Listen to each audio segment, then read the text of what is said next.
pola nyerangnya sama kayak pola gue dulu gitu kan. Kan sandi kita itu kan penting nggak penting, yang penting ngomong, nyerang. Oh gitu. Penting nggak penting, yang penting ngomong. Ya, itu sandinya kan gitu.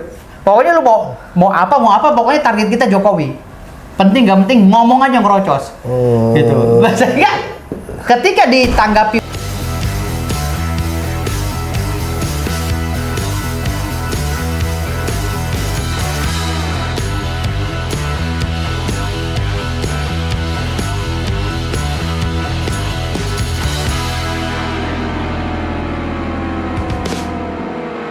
Oke teman-teman, kali ini kita akan podcast ngobrol-ngobrol santai bersama Bang Firdaus ya, yang selama ini kita nanti-nantikan dan sempat di-mention juga ya kan.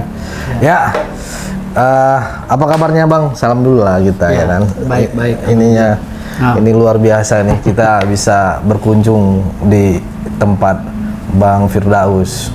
Nah Bang, mungkin kita santai ngobrol ya Bang, ini tentang yang abang sering bahas juga nih beberapa kali ya, saat-saat inilah di media sosial abang tentang ijazah Pak Jokowi ya kan. Ya, ijazah Pak Jokowi ini sepertinya nggak pernah mati nih pembahasannya. Dan padahal udah dibantah berkali-kali siapa sebenarnya yang diuntungkan dari hal ini. Kira-kira apa pandangan abang Bang? Sebenarnya begini, masalah ijazah Jokowi ini kan sebenarnya masalah yang tidak benar-benar krusial ya bagi pembangunan bangsa ini sebenarnya. Namun yang menjadi krusial bagi bangsa hari ini, bagaimana orang-orang yang menuduh ijazah palsu Pak Jokowi itu kita bawa ke rumah sakit jiwa, kita obati, gitu loh. Kenapa? Karena ini masalah gangguan mental, gangguan hati.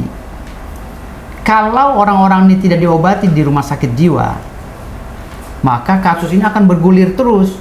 Hari ini jasa palsu Jokowi katanya, besok akan pindah lagi ke pemakzulan Gibran, besok pindah lagi ke masalah tambang, besok pindah lagi ke masalah ini, dan ini akan pindah terus. Dan memang program mereka, karena mereka ini pernah satu kolom sama saya, ya waktu itu ya. Jadi program mereka ini memang ngacak-ngacak, nggak tahu siapa yang bayar, nggak tahu siapa yang setel, ya. Dan saya yakini, walaupun si Roy Panci ini bersumpah berapa kali, walaupun si Rismon, si Anipar bersumpah berapa kali, saya nggak percaya kalau mereka di belakangnya nggak ada orang, nggak percaya. Kenapa? Apa yang dibilang bohir itu kan sekarang lagi di balik mereka ada bohir. Sudah itu pasti ada. Udah pasti ada. Saya yakin sudah pasti ada. Kenapa? Karena saya bergerak juga dulu kalau nggak ada bohir nggak bisa jalan, gitu loh. Waktu saya membenci Pak Jokowi 2014, ya membenci tanpa alasan ya. Ada kok yang danai kita, gitu loh. Tapi memang sistemnya tersistem gitu loh. Jadi kita tuh nggak secara langsung dikasih duit, nggak. Ada orang-orang mereka yang nyiapin tempat untuk rapat, nyiapin makan minumnya, ongkosnya gitu loh. Nanti pindah lagi orangnya lain lagi gitu sistem mereka. Jadi sistem mereka ini tidak langsung memberi, nih Firdaus kamu acak-acak Jokowi, ini uangnya, nggak kayak gitu, nggak. Kita diundang di satu rapat, kebutuhannya apa nanti disiapin. Yang penting kamu hajar Jokowi gitu. Nah itu cara itu udah saya baca. Sekarang yang dilakukan oleh si Roy Suryo sama si Rismon forensik ini, ya ini yang dilakukan oleh Roy Suryo sama seperti apa yang saya lakukan dulu. Pokoknya penting nggak penting, yang penting ngomong, gitu. Perintahnya gitu, sandinya. Penting nggak penting, yang penting lu ngomong, gitu. Tujuannya adalah menghancurkan Jokowi, target kita Jokowi, gitu. Dan itu udah pernah gue lakukan, dan gue paling vokal waktu itu. Kalau kata kasarnya dulu, pelaku bom Bali udah pada tobat, ya sama, gue juga udah tobat gitu. Gitu. Jadi para pelaku bom Bali, para pelaku bom teroris itu kan, ya udah pada tobat. Ya sama, mereka angkatan gue gitu kan. Cuman mereka bomnya pakai TNT, kalau gue pakai bacot dulu. Dan pola-pola mereka ini sama persis. Sama apa yang gue lakuin. Makanya si Roy Panci itu pernah bersumpah, demi Allah kami tidak ada bohir. Bener. Dia tidak merasakan bohir, tapi kemana-mana dia selalu dapat fasilitas. Gitu loh. Fasilitas Pak, walaupun nganggur dia terjamin, Pak. Iya, Gitu. Makanya orang-orang yang menghadap pemerintah itu nganggur nggak nganggur mereka terjamin. Begitu. Berarti ini ada terus dong ini yang nggak Ada bakalan terus. habis gitu, karena kan kita juga capek ngelihat hal-hal seperti ini terus terjadi, ada lagi gitu kan. Makanya kan gue bilang negara ini harus membentuk tim ODGJ namanya. Tim Cyber ODGJ, iya Cyber ODGJ. Jadi Cyber ODGJ ini khusus nangkepin orang-orang kayak Rismon sama si Roy Panci. Gitu loh. Ketika ada gejala-gejala yang udah gak wajar, harus cepet-cepet ditangkap, diperiksa dulu jidatnya pakai ituan itu ya kan. Kalau panasnya lebih tinggi daripada badannya berarti dia ODGJ. Gitu. Jadi perlu tim kesehatan khusus lah untuk mereka ini, karena kalau ini dibiarkan ODGJ ini akan menjadi satu kumpulan ODGJ bertemu dengan orang ODGJ, jadi perkumpulan mereka kuat gitu loh. Karena kalau orang ODGJ kan nggak ada beban, kayak si Roy Suryo ketawa-tawa nggak jelas di TV ya kan. Kalau ngomong ketawa-ketawa nggak jelas, nggak substansional kan gitu. Jadi gue melihat awalnya sih gue memandang Roy Suryo tuh beneran bahwa dia itu adalah seorang praktisi yang berkaitan dengan bidang ITA. Tapi setelah kesini-sini loh, gue kaget ternyata dia bukan sarjana ITA gitu loh. Ternyata dia tuh S1-nya apa, ekonomi atau apa gitu, S2-nya ini.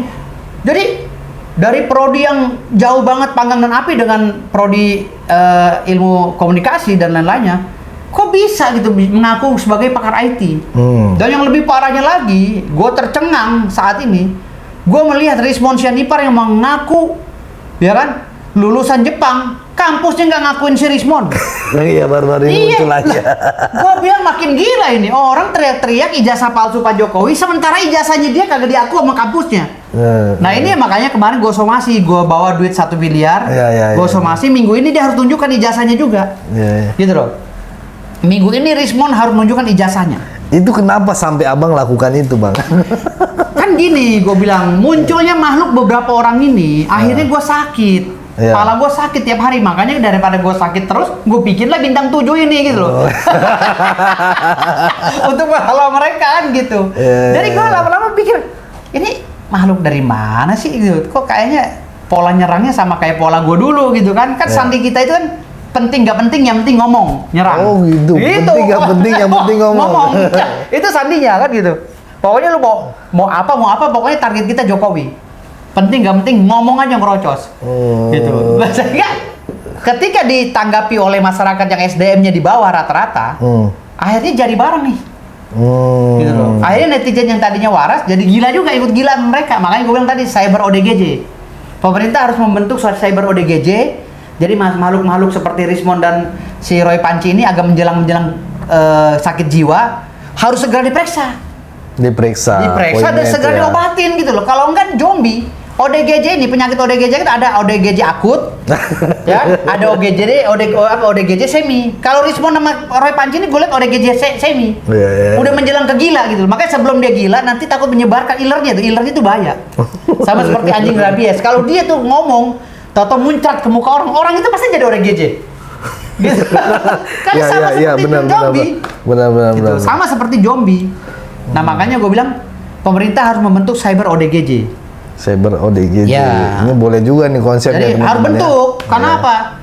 Karena kalau ada orang yang mengatasnamakan masyarakat mengkritisi pemerintah, lalu kritikannya itu tidak substansional, tidak objektif, makanya udah masuk ke ranah ODGJ. Cepat ditangkap oleh cyber ODGJ, diperiksa, disuntik, bila perlu dikasih obat penenang ya, biar dia tenang. Ya bila perlu selama-lamanya tenang gitu loh.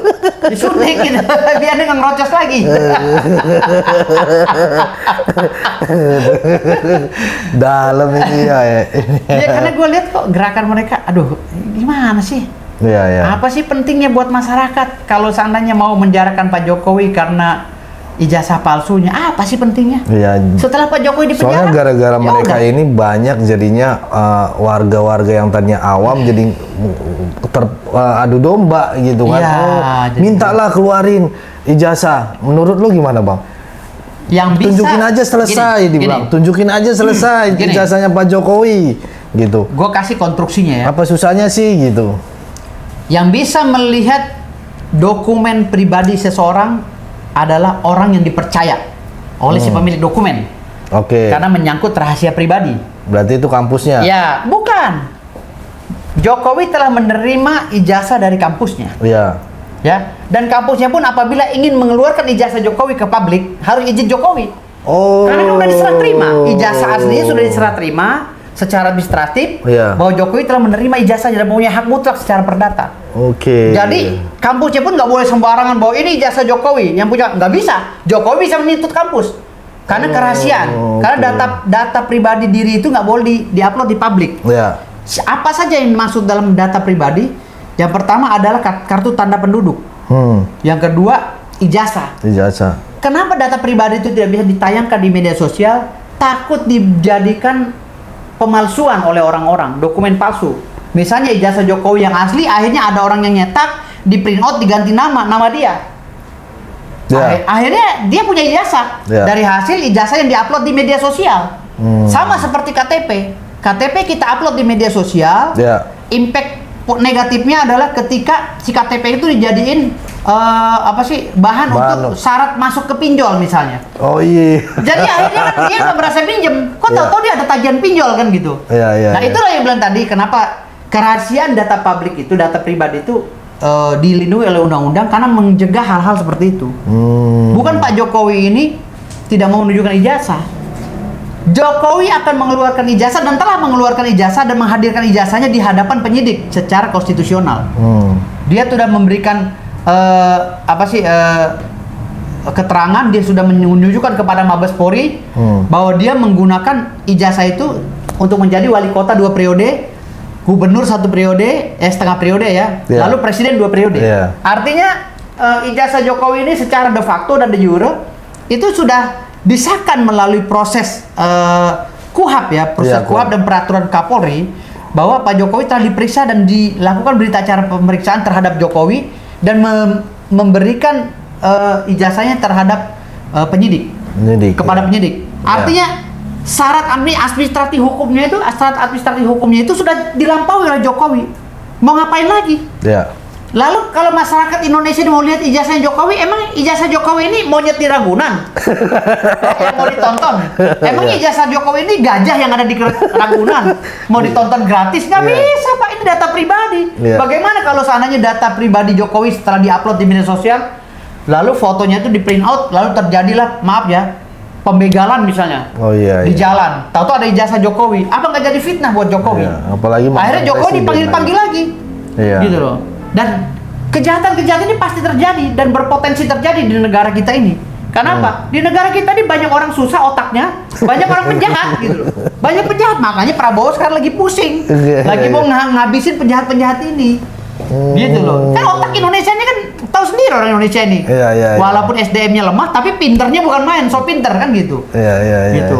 Nggak semua sih, tapi ada beberapa yang bodoh ya, seperti ya rombongan-rombongan inilah yang kita sedang bahas gitu. Jadi artinya di sini kausalitasnya apa? Ya. Dan kepentingannya apa kalau Jokowi mau memajang ijazahnya di media sosial? Kepentingannya apa? Buat perbuah bangsa. Apakah setelah Jokowi memamerkan ijazahnya di media sosial, menunjukkan kepada masyarakat, lalu datang investor dan membangun Indonesia dengan ribuan triliun tanpa pinjaman? Kalau itu bisa dilakukan, maka saya sarankan Pak Jokowi langsung diupload aja ke media sosial. Asal dengan catatan, investor harus bawa duit situ, ribuan triliun. Dan yang membawa investor itu adalah si Rismond dan Roy Panci. Gua jamin. Oh gitu ya. Gua jamin. Kalau Rismond dan Roy Panci bisa membawa investor sebanyak 20.000 triliun ke Indonesia untuk membangun Indonesia, gua jamin Pak Jokowi menyerahkan ijazah di media sosial. 20.000 triliun atau 100.000 triliun. Wah, jamin. Jamin. Begitu. Dan 100.000 triliun, 50.000 triliunnya bagi 2 gue. Gue jamin tuh. Gue dapet dong. Nah, lu dapet juga uang kan gue komisi. pendengar. Jadi gue jamin. Jadi kalau seandainya nggak dapat apa-apa juga gitu dengan kekonyolan Jokowi nunjukin ijazah, ngapain juga? Jangankan Jokowi, ijazah gue aja yang dibilang palsu sampai sekarang nggak pernah gue tunjukin. Kan sebelum ijazah Jokowi ijazah Rasman sama gue, gitu. Ngalamin ya. Ijazah Rasman sama gue, kan gue dibilang palsu, ijazah palsu, pengacara abal-abal dan lain-lain. Tapi setelah rektor gue berbicara, Oh. Rektor gue berbicara, dekan gue berbicara, itu mahasiswa kami. Firdaus diberi keterangan bahwa gue tuh memang mahasiswa di situ, nggak bisa lagi ngomong mereka. Mawat Polri pun SP3 Rasman Haring Nasution, gitu loh. Jadi apalagi setelah proses hukum itu terjadi, mau ngapain lagi? Gitu loh, mau bongkar-bongkar lagi nggak bisa, bos. Gitu. Nah makanya gue bilang tadi di sini, ini kekonyolan dari segerombolan orang ODGJ yang didukung oleh orang-orang yang mau ODGJ gitu, baru mau gitu, gejala-gejalanya udah ada, gitu. Oke, ini dalam banget ya teman-teman ya. Ya, jadi harus bikin ya cyber ODGJ. Cyber ODGJ. Ya. Ini Bang ada lagi nih, Bang gimana tanggapan Abang soal mereka yang bilang ijazah palsu sama dengan presiden ilegal, mantan presiden ilegal? Apakah ini bentuk kebencian yang udah disetting politik atau ada dasar hukumnya menurut Abang nih, kan orang hukum juga? Kan udah gue kasih tahu tadi. Ya. Karena gue pernah satu kolom sama mereka, perintahnya sandinya adalah walaupun nggak penting ngomong. Ngomonglah kamu walaupun nggak penting. Walaupun Iya. Yang penting Jokowi terpojokan. Ngomonglah kamu walaupun nggak penting, itu sandinya. jadi kalau ada yang dengerin omongan si Rismon hari ini, itu sama sekali nggak penting ngomongannya. Dari Rismon sama si Roy Panci. Sama sekali nggak penting. Mendingan kalian dengerin Gambang Kromong atau dengerin Wayang Golek sana, dengerin ya, atau Senandung Rindu, lagu-lagu yang lebih waras kamu. Daripada dengerin Roy Panci sama Rismon Sianipar yang sekarang ini menurut saya ada gejala ODGJ. Iya. Tapi gitu. Gongnya mereka itu memang apapun yang disebut tuh viral, Bang. Apakah itu? Karena gini, kan bangsa ini kan udah didalami oleh dikaji oleh para ahli ilmuwan dan lain-lainnya. Iya. SDM-nya tuh banyak yang rendah. Makanya kenapa sih Pak Prabowo itu dengan Pak Jokowi lagi giat-giatnya mau pendidikan menggenjot pendidikan, dapur gratis, ya masak makanan gratis bagi siswa SD, SMP gitu. Itu kan karena Pak Prabowo sudah membaca bahwa kita ini kurang gizi akhirnya mengganggu otak gitu. Iya. Lu bisa bayangin. Ini negara-negara di dunia lagi pusing masalah perang konvensional. Iya, oke. Karena perang proksi kan sekarang udah dibelokin ke perang konvensional. Iya. Tipis-tipis Iran kemarin udah mulai meluncurkan roket-roket semi nuklir. Iya. Dan semua negara-negara di Eropa dan negara-negara di dunia lagi memikirkan bagaimana mereka bisa membangun bunker-bunker ya untuk melindungi masyarakatnya. Iya. Ini lagi diperjuangkan oleh orang dunia. Bagaimana cara itu kan muncul. Gimana caranya presiden ini bisa membangun bunker-bunker untuk menghindari radiasi nuklir. Ya. Seperti di Chernobyl kan gitu. Kalau ini terjadi kan selesai, Pak. Ya. Ya kan?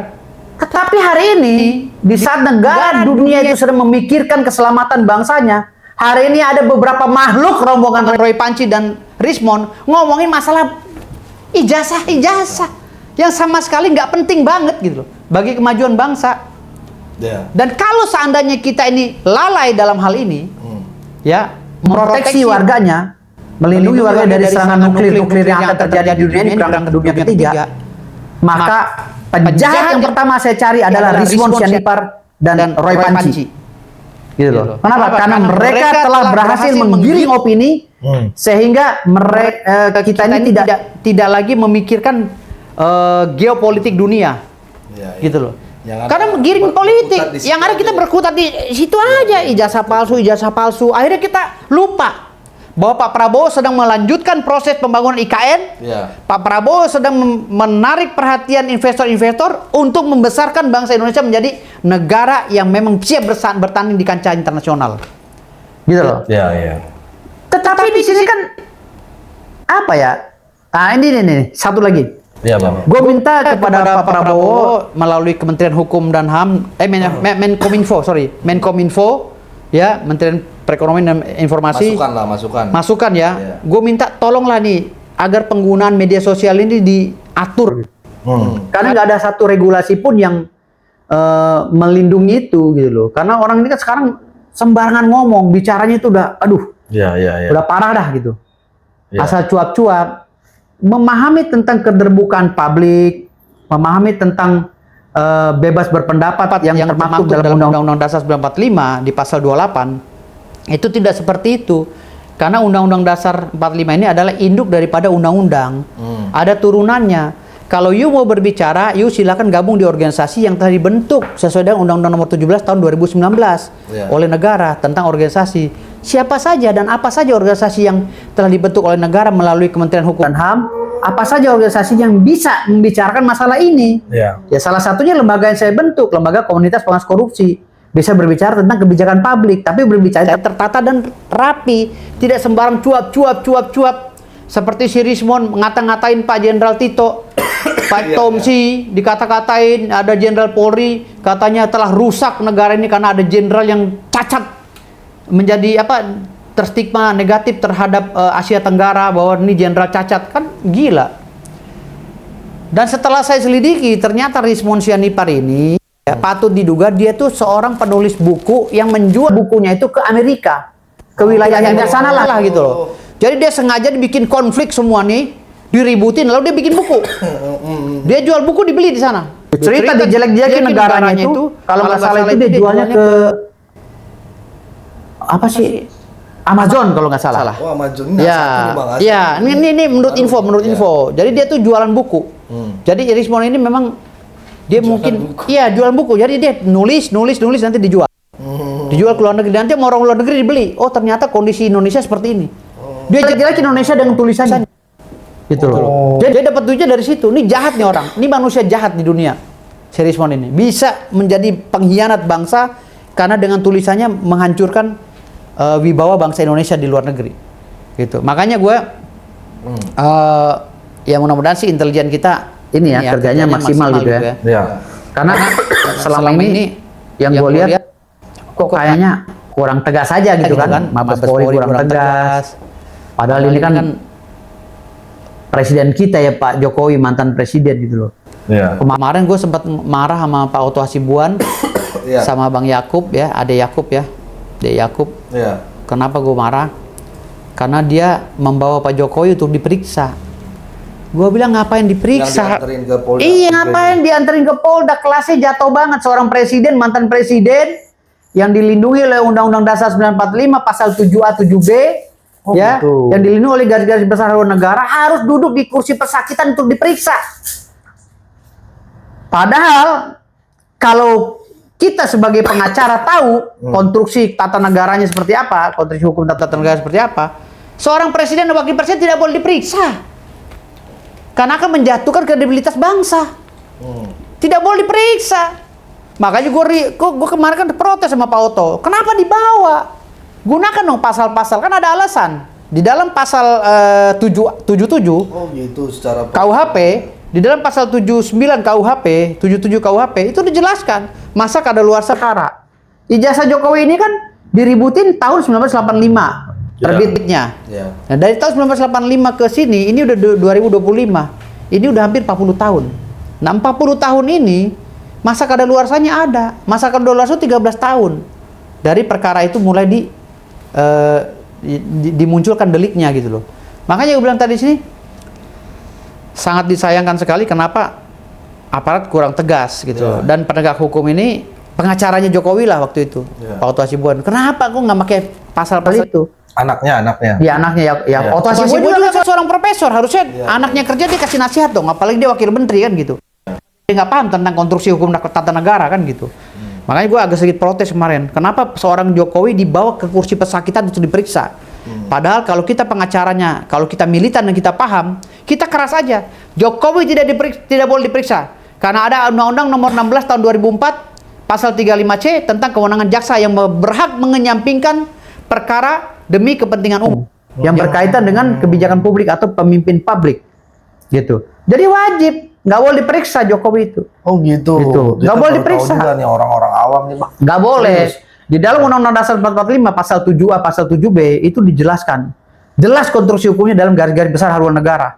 Jokowi seorang presiden atau wakil presiden tidak bisa disentuh oleh hukum. Pemahaman seperti itu. Nggak boleh disentuh oleh hukum. Tapi kalau ibaratnya Pak Jokowinya yang mau datang langsung nggak masalah gitu ya. Sama aja ya sebenarnya nggak boleh sih ini merendahkan. Aduh, jatuh deh gua sayang, tapi nggak apa-apa lah, nasi udah jadi bubur. Pokoknya sekarang ini intinya dari itu semua sebenarnya masalah ini nggak ada. Tapi karena sandinya adalah lu ngomong walaupun nggak penting. Karena sandinya itu ya jadi itu. Oke Jadi, bang, gitu. ini ada lagi nih bang. Apa kalau tuduhan ijazah palsu itu terbukti fitnah ya? Apakah para penuduh seharusnya di penjara atau cukup dimaafkan? Kan Pak Jokowi juga sempat bilang, udah sampai kayak gini kayak Tifa ngomong di TV, dia bilang mas bapak tega mempenjarakan ibu rumah tangga dia. Nah itu, kira-kira pandangan abang gimana? Kalau Pak Jokowi tidak memenjarakan mereka, Pak Jokowi akan menyakiti hati kami. Karena kami yang sakit. Pak Jokowi diginiin sama mereka.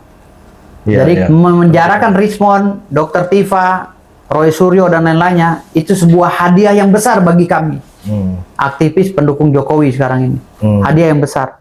Jadi kalau Jokowi ini sekarang udah nggak kami tuntut lagi untuk menjadi orang yang bijaksana. Kami menuntut Pak Jokowi untuk menjadi orang yang tegas. Penjarakan Rismond dan Roy Panci, Dr. Tifa, karena udah keterlaluan banget, gitu loh. Efek dominonya besar sekali karena statement-statement mereka. Jadi udah nggak boleh lagi Jokowi itu pakai perasaan. Sudah harus, kita nggak terima Pak. Seorang presiden yang kita banggakan, yang udah kita rasakan pembangunannya dari mulai ujung A ke B kan gitu. Bayangkan aja, bisa bisa dihina begitu oleh mereka. Jadi gue nggak terima gitu. Ini kita agak bergeser tadi kan ke Pak Jokowi, sekarang ke anaknya bang Gibran Raka ya. Soal pemakzulan Gibran ini.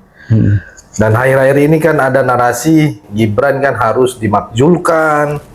Menurut abang ini wacana serius atau hanya angin surga dari oposisi? Apakah memang pesanan juga nih gitu? Kalau gua kan setiap gerakan itu kan gue lihat track recordnya. Ya. Yang berbicara ini dulu dia dukung Prabowo atau Jokowi nggak? Oke. Gitu loh. Gue lihat gitu loh.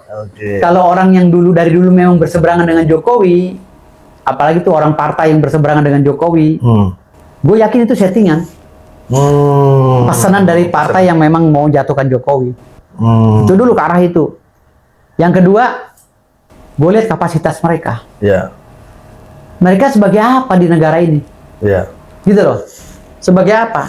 Karena yang bisa memakzulkan seorang presiden itu kan pengabdian. Purnawirawan apa? Ya TNI Polri ini. Harusnya mereka duduk di rumah ngurus cucu. Nggak boleh ngurus negara kecuali mereka masuk ke Komisi 3 DPR RI atau Komisi 1 bisa.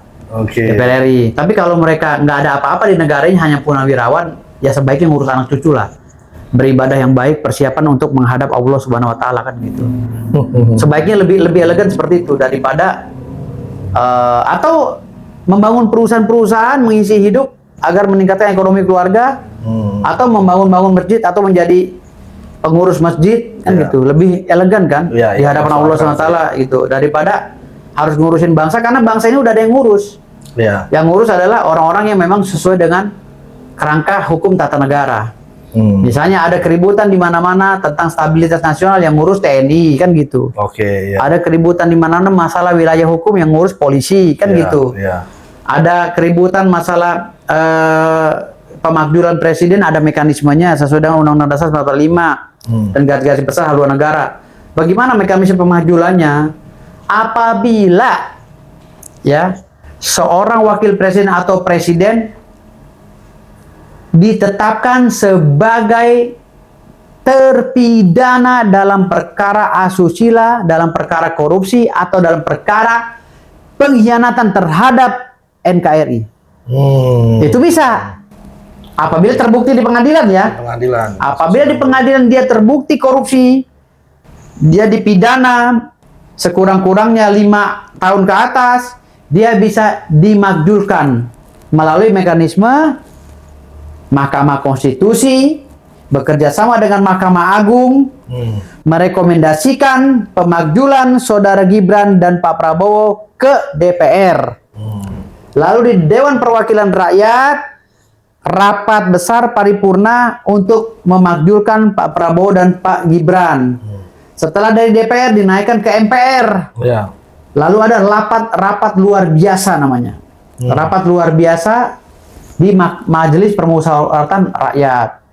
Setelah dari MPR diputuskan bahwa benar dimakzulkan, dikembalikan lagi ke DPR. Ya, Di DPR dikembalikan lagi ke Mahkamah Konstitusi, lalu dilegalkan pemakzulan itu. Itu mekanismenya, dan itu, waduh, masih panjang ya. aduh. Lah, gimana mau memakzulkan Gibran dan Pak Prabowo? Mereka nggak melakukan korupsi. Ya, ya. Mereka nggak melakukan kegiatan pelanggaran asusila. Oke. Mereka tidak melakukan pengkhianatan terhadap bangsa ini. Kecuali salah satu dari yang abang sebutin itu bisa diangkat cepat. Bisa. Masalahnya pejabat publik seperti presiden dan wakil presiden apakah bisa disentuh hukum? Tidak bisa. Oh. Tidak bisa. Karena ada Undang-Undang Nomor 16 Tahun 2004 tentang kekuasaan jaksa, ada Undang-Undang Nomor 48 Tahun 2009 tentang kekuasaan hakim yang membuat semuanya itu jadi kebal hukum karena Indonesia ini menganut sistem hukum oportunitas. Siap. Bang, terima kasih Bang. Ini udah menjawab semua pertanyaan saya. Makasih banyak Bang. Ini terjawab sudah semuanya. Ya. Yang penting itu kasih panggung gua untuk debat sama mereka. Ya, ditantang tuh ya kan. Ayo. Ya. Inius kan Inius manggil Ainius tuh. Aiman. Ya, Aiman. Tolong undang gua mau debat dengan Roy Panci dan Rizwan Sianipar. Ya perlu didukung sama si siapa? Raffi Alun. Egy Sujana. Oh, Egy Sujana. Harun Kan Egy Sujana udah keluar negeri Bang, sakit. Ya. Ininya. Ini. Kita doakan mudah-mudahan sembuh lah. Ya, biar balik lagi ya kan. Dan bertobat ya. Amin. Amin. Oke. Oke teman-teman, itu tadi perbincangan kita. Terima kasih. Saatnya kalian untuk tuliskan pandangan kalian di kolom komentar. Saya Leonardo Sirait, mohon undur diri. Bye-bye.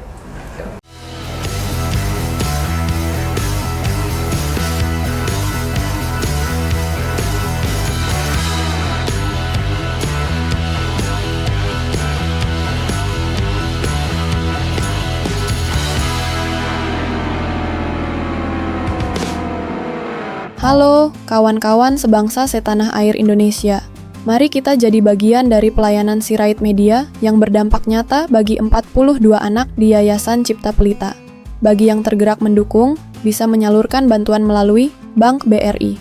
Nomor rekening 0421 01 00 3420 566 atas nama Yayasan Cipta Pelita, atau dengan lebih praktis, bisa juga melalui QRIS.